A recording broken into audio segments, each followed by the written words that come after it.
নম্বরে আপনি কল করছেন সেটি এখন সুইচ অফ আছে, অনুগ্রহ করে পরে চেষ্টা করুন। কে? ও তুমি? ফোন সুইচ অফ করে রেখে এখন আমার সাথে প্র্যাঙ্ক করা হচ্ছে? ছাড় বলছি। কি ব্যাপার? শুধু তুই?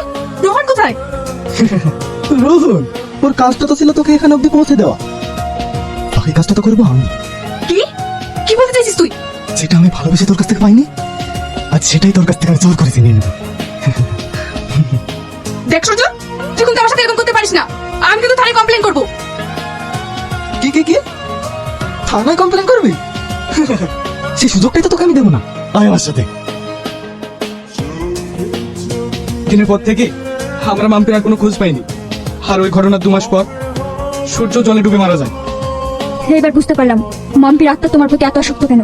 ও তোমাকে এত সহজে ছাড়বে না।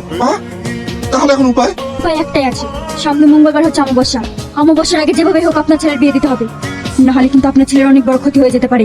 আমার বিশ্বাস আছে তার মাত্র 5 দিন বাকি। এর মধ্যে একটা ভালো মেয়ে আমি কোথায় পাবো? ভালো মেয়ে খুঁজতে গিয়ে নিয়ে ছেলেটাকে হারবেন নাকি? আশেপাশে কোনো ছেলে যেন মেয়ের সাথে বিয়ে দিয়ে দেন। ওগো, আজকে তুমি মদন ঘটকের কাছে যাও। যা করে হোক আমার ছেলেটাকে বাঁচাতেই হবে। ঠিক আছে, আমি কিছু একটা ব্যবস্থা করছি। তোমাকে একটা কথা বলবো মা, আমার ছেলের বিয়ে না হওয়া পর্যন্ত তুমি আমাদের বাড়িতেই থাকো, না হলে ওই শয়তান যদি আবার আমার ছেলের কোনো ক্ষতি করে দেয়। হ্যাঁ থাকবো, আপনার ছেলের বিয়ে দিয়ে কার যাবো।